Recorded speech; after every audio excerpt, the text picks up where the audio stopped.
Welcome to Montgomery Talk, the podcast that covers local issues produced by Montgomery Community Media. I'm Doug Tallman, senior reporter at MCM, and we're recording this in our podcast studios in beautiful downtown Durwood. With me today is Jackie DeCarlo, the CEO of Manna Food Center, the largest food assistance organization in Montgomery County. She's been there since 2013, and before that, she was with Catholic Relief Services. Correct. Welcome, Ms. DeCarlo. Oh, thank you so much. I'm glad to be here. Why do we need something like Manna Food Center in Montgomery County? When Manna started 35 years ago, we had the community come together because there was a recession, and faith leaders and government leaders, business leaders said, we need one organization dedicated to making sure that nobody goes hungry in Montgomery County. And that was kind of a unique moment. It was a recession. 35 years later, why do we still need that is unfortunate because there are still people struggling in Montgomery County. About 63,000 of our neighbors don't always know where their next meal is coming from. That's kind of the definition of food insecurity. And so although we are wonderfully affluent in some ways, both in terms of economic realities, we also have a wonderful natural resources. This is a great place for so many people. The unfortunate situation is some people are struggling, and so they need a place to turn to. And we are one of many organizations that are really focused on getting people good food and welcoming spaces. That number again was 75,000? No, 63,000. 63,000. It has gone down. It was 75,000 at one point. We are really proud to be part of what's called the Food Security Plan here in Montgomery County, where the county did recognize that we needed a strategic framework and implementation plan. And as part of that, we've seen the number go down, which is really encouraging. Unfortunately, there are pockets of poverty, concentrated poverty, and Manna has identified 20 census tracts where food insecurity is particularly high, and that's where we focus our work. So how do you deal with those census tracts? Is it like community-based, or is it, let's say we had a community of people who immigrated from Fredonia. I'll pick that just because of Groucho Marx and not pick on anybody else. But I mean, how do you reach into those kinds of communities that may not feel comfortable coming to the government or may not feel comfortable coming to a nonprofit asking for help? Well, one of the hallmarks of our work all these years has been really partnerships. So we often relate to faith groups or PTAs or other entities that interact with families that might need our services. We're also very focused on being community-based, and we get out in the community with cooking demonstrations, and we are trying to be leaders on organizations like Healthy Montgomery and the Food Council so that we interact with people. It may be Earth Day, but we'll have a table out for our community food rescue efforts, and that draws people in. So we're able to just kind of pound the pavements, get to know people, build relationships. And that's actually the approach we're taking because we're going to expand into Silver Spring and open a new center. And we'll be there in June of this year. And for the past 4 or 5 months, we've just been going to anybody who will have us. Like last week, I was at the Friends of White Oak meeting, letting people know, hey, we're going to have this free marketplace beginning in July. So we just get the word out. The organization was founded during a recession. Mm-hmm. How do that 63,000 number change with the economy? So because the economy that had started, 3 or 4 years ago now, the economic recovery that started 3 or 4 years ago, that's when we started to see the downward trend. And yet, again, we saw in certain neighborhoods, we have a weekend bag program, for instance, where we're in more than 50 schools where there are a lot of kids who rely on free and reduced meals called farms. And those numbers were growing in certain, again, census tracts or neighborhoods. So while we celebrate the aggregate decrease, we're really concerned. And this is often in our immigrant communities and neighborhoods that are welcoming new Americans.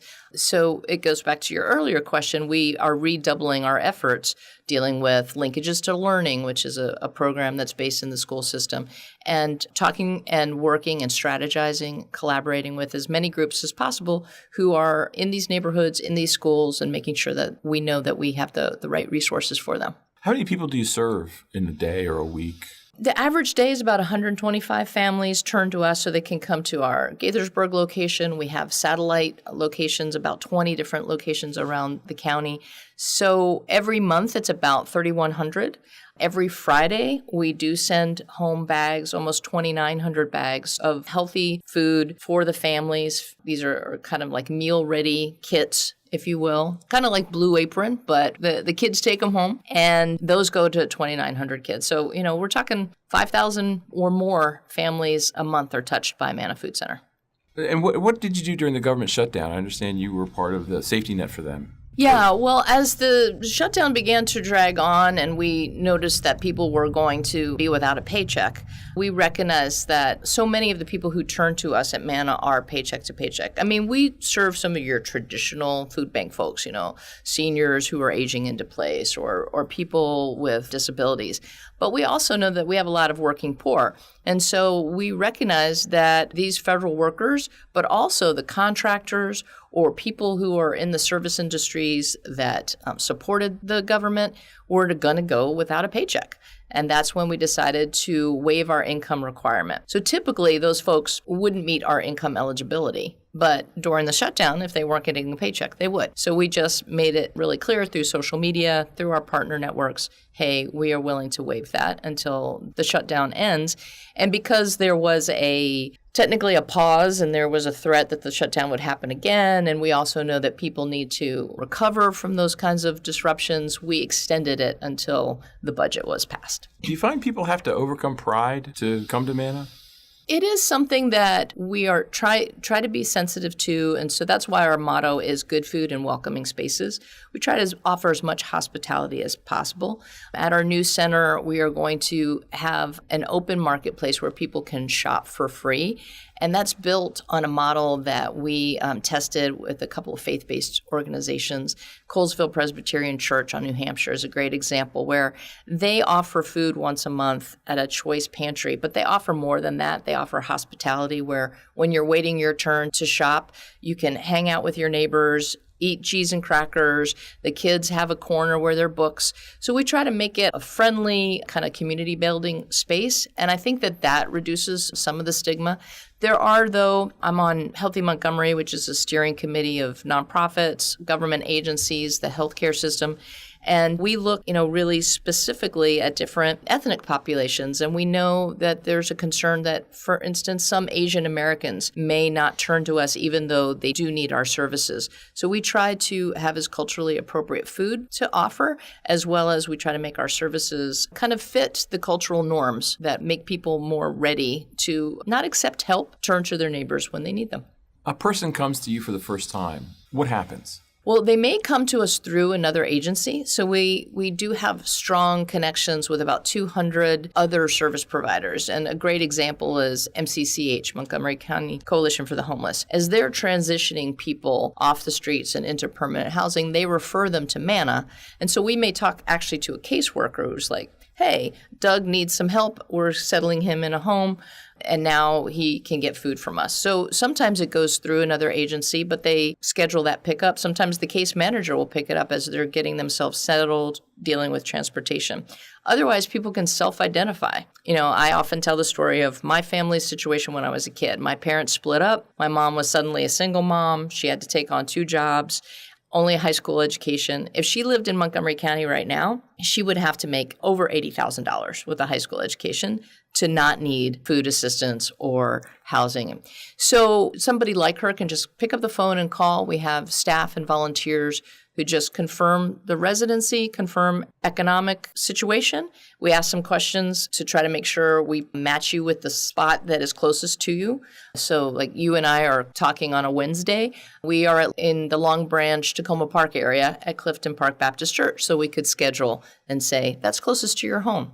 And that's the way it works. So what kind of food can they choose? What kind of food are they given? Yeah, so since we have these 20 different distribution locations, we almost have 20 different styles. Not really, but like if it's a low-income senior housing, we will bring prepared boxes for those. Also, if you come to our Gaithersburg warehouse, you'll get a prepared box. It's closed with 15 to 18 items that match the nutritional recommendations of the government. And so we're making sure that you're getting whole grains and you're getting canned protein, which is a fancy way to say tuna. And then it's also supplemented with an open box of fresh items. So these are your fruits and your vegetables. We also have a bag of meat if you eat meat. meat, and you might have a choice of a bag of bread depending on our inventory, or you can pick out breads and pastries. So depending on the location, we have different options.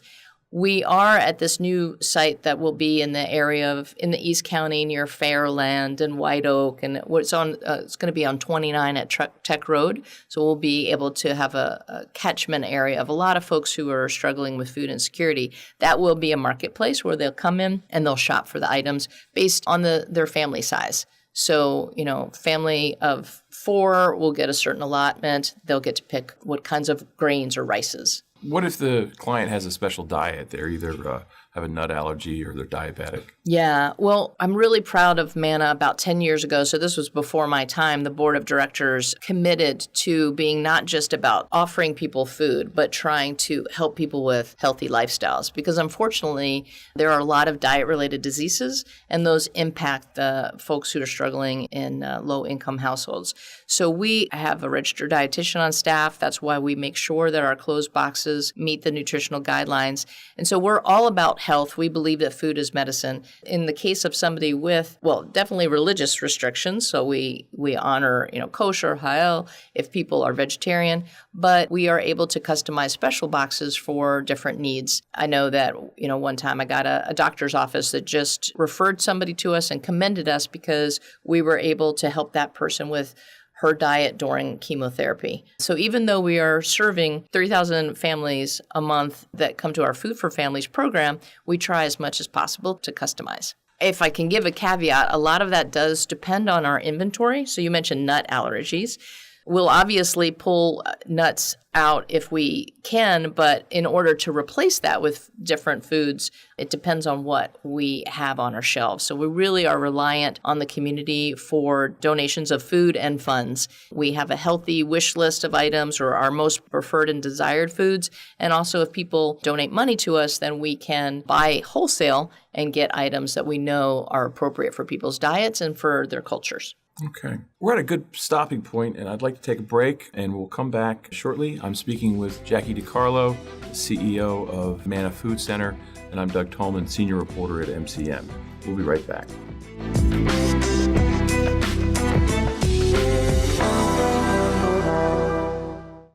MCM, your community media center, is making Montgomery County a great place to live through programs like 21 This Week.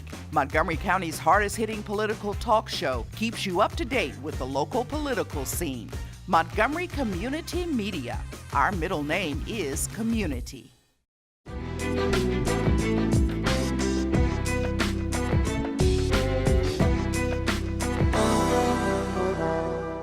And we're back. I'm speaking with Jackie DeCarlo, CEO at Manna Food Center.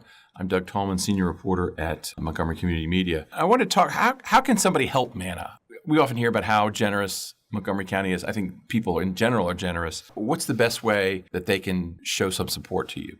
We often say that we need food, we need friends, and we need funds. And that's what we need. But let me start by saying, with gratitude, we couldn't do our work if it weren't for Montgomery County residents and individuals, businesses, faith groups. We were started by the community, and because we have food drives, so coming up this spring, we're in partnership with the Montgomery County Muslim Foundation. Volunteers will go to giant food stores and spend a weekend collecting food. So that's great volunteer service. They're great friends, but people are shopping for us, and they're putting items in that box. So responding to our food drives is a wonderful way that people can help. People can volunteer with us. I often joke that our volunteer manager is more important at Manna than I am because I have a staff of 27. But if you add up all of the volunteer hours of people that give to us, whether sorting food or dropping off the smart sacks at local schools, we have another 35 full-time equivalents. We have a retired guy named Bruce. He comes in a certain day and he helps sort our food for nutritional content. We have Joan in the referral office who every Friday is answering the phones. So we have people who just say, you are an agency that is fighting hunger. We believe in you, and we're going to give, our time to you. And then we also really appreciate gifts of money. I mean, we pay a living wage to our workers, so we need to have resources just to operate Manna Food Center in 20 different locations. We also are able to purchase things like we were talking earlier about produce. We have a farm to food bank program, and we actually contract with local farms like Red Wiggler or 1 Acre, and they give us a discount because they're partners, but we like to pay them something. And so that donation of resources really helps us. So a family wants to donate food. Yeah. What do you tell them to bring to drop off at Manna? Since spring is coming, I can say that we do actually accept fresh items from people's gardens. We have a great partnership with Master Gardeners, and there's this concept called Grow a Row, where you bring to Manna or any other food assistance organization what you've harvested. And I'm a little bit of a gardener, so I might bring in tomatoes or basil. But more consistently throughout the year, we have our most wanted list, and these are things that you probably find in your own pantry when you're making your list, and the basic staples of canned goods. A lot of people don't realize that we can help people with recipes to make soups and casseroles. So a lot of different items of fruits and vegetables that are canned, as long as they're low sodium, low sugar. Read the labels just like you would for your own health and wellness. Whole grain pastas. We need items that are culturally appropriate. So spices are great, so that if people like a little bit of picante in their food, we appreciate that. But if you go to mannafood.org, you'll be able to download a list of our most wanted items. I'm surprised you said people can donate fresh food, because I think at least everybody thinks, okay, I go to the grocery store and I can buy a box of cereal, I buy a can of soup, and I can take it to Manna. They don't think in terms of, spring comes and, somebody planted 2 zucchini plants and really they only wanted 2 zucchinis and they end up with like right. And any gardener knows you always have more zucchini than you want. Right. Right. So you will accept fresh food. Yeah. So in that case, of course, the sooner the better. Sure. So you harvest it and then you come over to 9311 Gaither Road. We're open Mondays through Fridays, but year round is when we will always accept the shelf stable items too. The other thing that I've always kind of wondered about is I'm a devotee of Costco. I go maybe every weekend. When I go through the aisles and I think if I had a shopping list or something from a food bank to say, get this, don't get that. I mean, I would assume a gallon-sized jug of mayonnaise is not helpful at Manna, I'm assuming. But they do sell a case of canned corn or something that, each individual can is useful. So, I mean, what do you advise people if they do want to go to Costco and come back with, huge bulk items? Yeah. Well, actually, that is very helpful because of our Smart Sex program. So this is a weekly bag program where we know the food is going home to households with kids. And so we really don't want to leave the items up to chance as to what is in our inventory. So we purchase a lot of items. But if you're buying in bulk, mac and cheese, tuna, I'm sorry that I didn't bring the list because I could rattle them off. But, canned vegetables, those kind of items in bulk, we will accept them. Another thing to know about Manna is that we do run the Community Food Rescue Network. And so if we get large items that are kind of industrial strength, or industrial size, I should say, of, say, tomato paste, well, we can share that out with Bethesda Cares or Shepherd's Table, who are making meals in large quantities for folks who are turning to them. So if we can't use it, we put it into, we have this technology called Chow Match, where we make matches between ourselves, donors, and other food assistance organizations. So we really work on reducing waste so that we can feed more people. So the gallon of mayonnaise is not necessarily something that you can say, no, I don't want. You can actually put it to use. Right. So we may not give it to a family, but we would give it to an organization that can use it. And so, yeah, that's definitely – Costco is not a bad thing, and we pick up from Costco. We have a food rescue program where we have drivers going out every day at 6:30, and they go to different routes of places like Giant and Roots and Costco and Target. Let's say a church or a fraternal organization or even a small nonprofit on Crabs Branch Way, wants to start a food drive. What are your suggestions to actually starting one? Yeah, we have a great, on mannafood.org, we have a great food drive kit. It's a how-to. It has these lists of foods that I'm not coming up with right off the top of my head, but it also has ideas about incentives. So, for instance, we know that sometimes, and right now, Snyder Cone is one of our supporters. They're in the middle of a food drive where the team or the department in their agency that raises the most food gets to wear casual clothes for a week or something. They're a real buttoned up firm. So think of ways to make it fun for whatever organization it is. We also have flyers that you can use. We have suggestions. We have boxes that you can get from us where you can collect it and it reminds people and it actually has that healthy food wish list or desired foods on the side. So we try to make it simple for you. So go to mannafood.org and download the food kit. You can contact us if you do want to, if it's going to be a large drive and you want those cardboard boxes, what we call Gaylords, we can get those for you. We just need a little advance notice. Now, you mentioned getting donations from Costco. What other companies and food organizations are donating to Manna? Well, as I mentioned at the beginning, we were started by Giant Food, which, was a local family-owned business way back when, and they were part of the impetus to our even coming into being. And we still every day go to a range of Giant Food stores. But other chains, Trader Joe's is also part of our pickup. We work closely with Capillary Food Bank, which is a regional food bank, and they have a lot of corporate relationships. And we navigate where we can pick up and where other groups can pick up, so there's not a duplication of effort.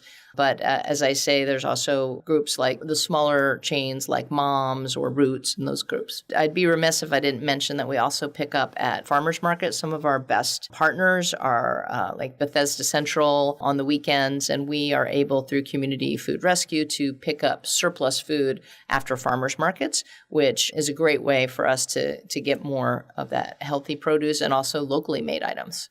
And how many of these organizations are coming to you and saying, we've got excess food, and how much of it is Manna going to the organization saying, we noticed that you sell this food and we'd love to have it? Through Community Food Rescue, we do have an outreach worker whose job it is to help identify potential food donors. So it could be grocery stores, farmers markets, caterers, restaurants. We want to make sure that food companies know that there is a place where their surplus food can be redirected to people. So sometimes we're pounding the pavement in a different way than we were talking earlier, but then sometimes groups come to us. We're really proud that Imperfect Produce, which was started by a Montgomery County native, Ben Simon, they are doing a kind of a CSA model in the region, and they have reached out to us and said, we'd like to share some surplus. And there's also a great model because they have discounted food because it's imperfect, it's things that don't, meet the quality you might imagine. And I'm sure not quality. The food is great and tasty. The aesthetics are perhaps not there. So as a customer, you get a discount, and then they even more discount for people who are receiving SNAP or food stamps. We do food stamp outreach, so we're really aligned with those kind of socially responsible businesses. So how much of your donations come from individuals, and how much come from groups, and how much come from companies? I mean, what's the mix? Yeah, the vast majority is that daily food rescue that we do with the grocery store chains and the farmers markets. But in our Community Food Rescue Network, we have 300 different groups, so either donors or other food agencies or volunteer food runners that actually help us pick it up sometimes.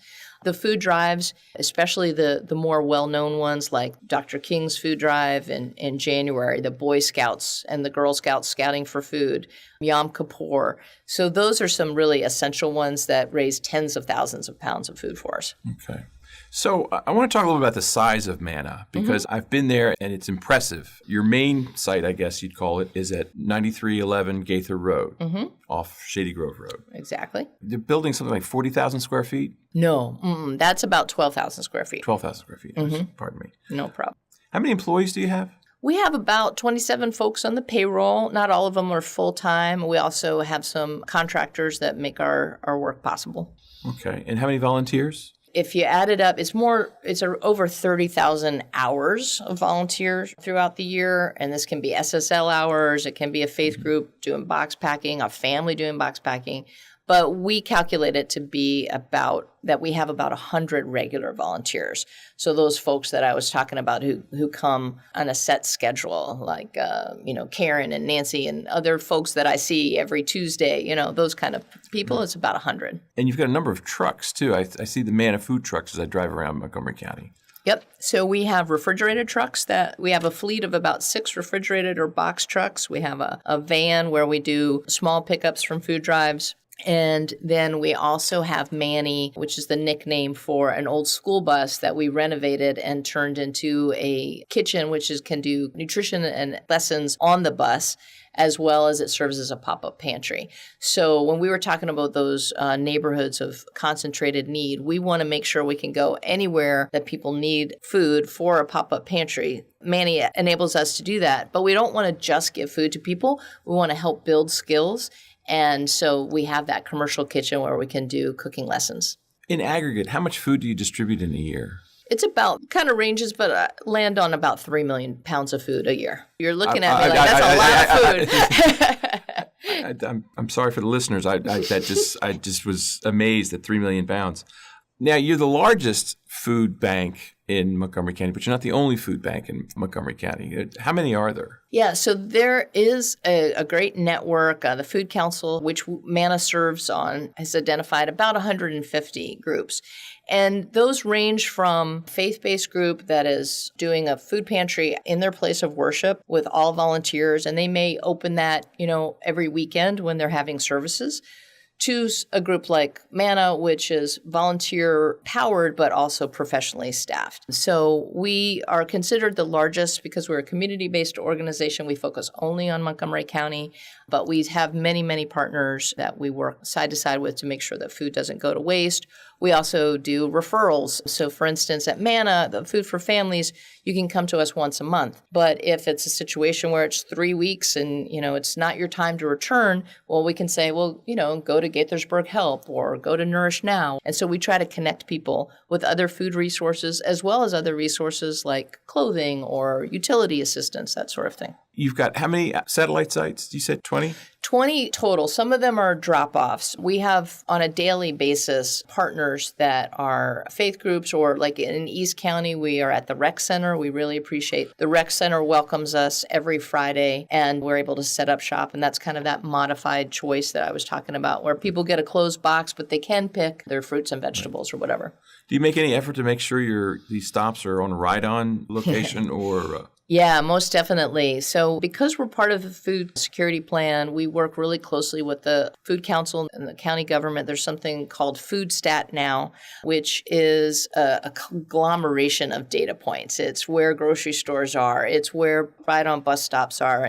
And one of the reasons we picked the location that we're moving to in the Silver Spring, East County area is we are going to be at – the location already has 4 bus stops kind of circumventing it, and it will be a stop for one of the new BRT. So we definitely bring transportation into it. I should also give a shout out to the folks at Ride On. They do a food drive for us every spring, which we appreciate, but we've advocated with them for more broader schedule of the Ride On that circulates in our neighborhood on Gaither Road, and they've recently added some timing. Food recovery is the buzzword, at least I've heard quite often lately.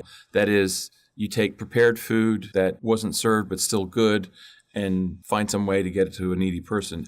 How is Manna involved with food recovery? So we are the county's kind of coordinator or administrator of this community food rescue network. And what we do is that we seek out food donors. Anybody that has been licensed by HHS is a business that we know is going to provide safe food. Then they go into our system. We establish a profile and they can post. It's a little bit like a dating service. You're a food donor and you can say, okay, I have 3 pans of lasagna left over because not as many people ate at the bar mitzvah I thought they would. Then we have food assistance partners. So these are groups like Interfaith Works or Rainbow Community Development. And they say, oh, well, you know what? I'm serving this many people on a daily basis. And the algorithms match that opportunity. But then it also gets to be a little bit like Lyft because we have dozens of volunteer food runners who get a notification on their email or their phone that say, well, hey, can you pick up from this location and take it to that location? And we make that match happen. So we are really focused on trying to feed more people by wasting less, but also make it as convenient as possible to both the food donor, and it's a great way to increase civic participation. So we've been talking a lot about volunteers. Well, folks who have transportation and there may be stay-at-home moms that they're doing a soccer run, they're getting their kids off to practice, but they can also, as long as they've gone through our program and volunteered and trained up on health and safety, then they can pick up that food and make it happen. Okay. At one point, you said you're moving into Silver Spring. Could you just talk about that a little bit more? Sure. We are going to be in the East County at a kind of the intersection of Tech Road and 29 or Columbia Pike. It's a 3-story building. We're going to be on the first floor, and that's where we're going to have the walk-in marketplace where people can shop. We'll also have a classroom where we'll be able to do nutrition education because, again, we're trying to not only give people food, but we're also trying to help them build their skills on using that food in healthy and tasty ways. And we're also going to make that available to the community. So, for instance, the Literacy Council wants to have GED tutoring. They can use it in our classroom. Then on the second floor is when we're going to have conference room space so we can host the Food Council meetings of the Food Recovery and Access Working Group, as an example, as well as our own offices.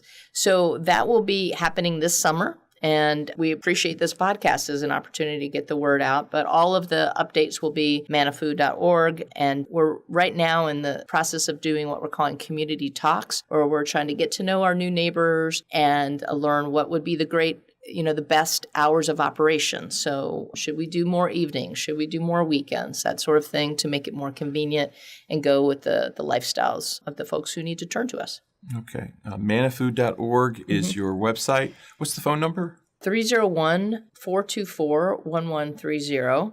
And in terms of Community Food Rescue, that also has its own website, communityfoodrescue.org. Okay. And the mothership for Manna is on Gaither Road, 9311. And how else can people interact with you? We have a great social media presence. So we're on Facebook, we're on Twitter, we're on Instagram. And for those more in the professional sphere, we like to be a thought leader, but we also like to learn from others. So we have a good presence on LinkedIn as well. Okay. Well, thank you very much, Ms. DeCarlo. I appreciate you being here. Thank you, This Doug. has been Montgomery Talks. Join us next time. I'm Doug Tallman, senior reporter at MCM. Our engineer today was Mike Valentine, and our executive producer is Gaynell Evans. Thank you very much. Thank you.